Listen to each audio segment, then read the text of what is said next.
What's up, everybody? This is Tech Chuckers' top 5 worst action figures of 2017.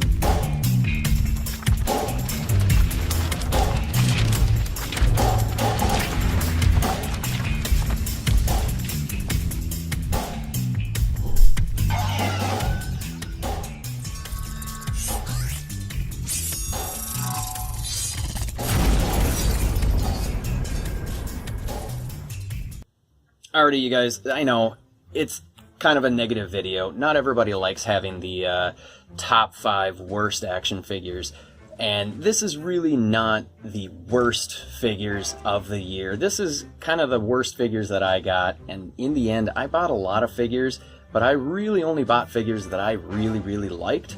So let's just kind of say these might be my biggest letdown figures of 2017. Maybe not the worst. Let's not waste any more time. Let's just jump right on in. Coming in at number 5 is the Neca Atomic Blast 2001 Godzilla. Now, this is a really cool figure. The sculpt is super awesome. The paint is really great. My biggest issue is the articulation. There are major flaws in the articulation with this figure that really just put this one in my bottom for favorite figures. Coming in at number 4 is the Marvel Legends Warlock Wave Cyclops. Ugh, shock, gasp.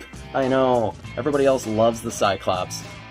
It's going for way more money than it should everywhere on the internet. I'm disappointed in this one just because of the poor execution of the leg belts or the leg bands that they've got. They fall down all the time, and I just don't like that, that they didn't put any real attention to detail on that. Kind of disappoints me. Coming in at number 3 is the Marvel Legends Thor Ragnarok Jane Foster. Again, a lot of people really like this figure.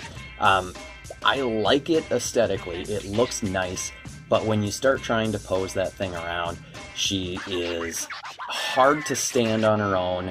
The cape is kind of ugly. It makes her butt look big. It doesn't sit on there very nice. Her neck on mine is really loose. I get that some of those are QC issues. That might just be an individual issue with mine, but it was kind of disappointing that out of the box, that's what I was getting. I was getting some QC issues, and it just didn't look that good to me.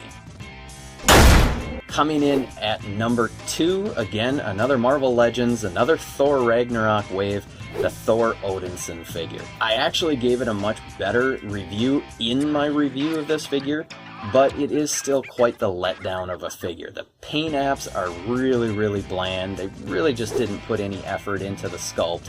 It's just kind of a bland figure that I think they kind of phoned it in. And before we get into the worst figure, or I guess biggest letdown figure of 2017, let's talk dishonorable mention. And I really just have one figure for that list, and it is the Marvel Legends Thor Ragnarok Wave Loki.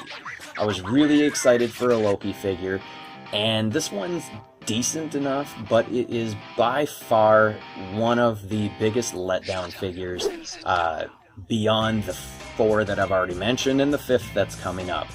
There's just pieces of it that I just don't like, and that's why it's getting the dishonorable mention. But coming in at number 1 for top letdown figure of 2017 for me, and probably for everybody else that bought it.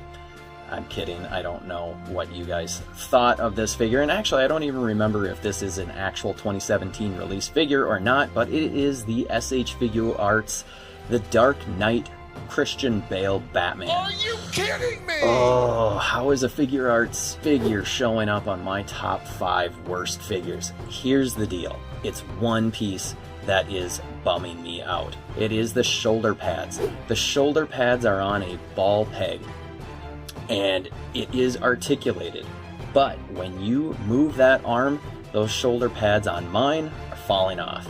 And when things are falling off of a figure just by moving parts that are supposed to move, that's a big no-no for me. If I hadn't bought that figure at a big discount like I did, if I bought it for the $50-some that it is set for retail at, I would have been so upset. I would have returned it in a heartbeat, but instead I got it for about 25, 28 bucks. So I'm keeping it because I'm a Batman fan, but like I said, if things are falling off when you're trying to move the arms, it's over. I can't forgive that. Alrighty folks, there it is. There is my top 5 biggest letdown action figures that I purchased in 2017. What do you think of my list? Do you disagree? Do you agree? Again, this is all fact that I believe this. What do you think? Let me know in the comments below. What is your biggest letdown figure of 2017? I'd love to hear your thoughts. Obviously, 2018 has tons of figures coming out. We already know about some. I'm sure there's going to be a lot of awesome figures, and there's going to be a few letdowns next year as well. So we'll keep track of what we got, and I'll see you again next year for the 2018 biggest letdown video.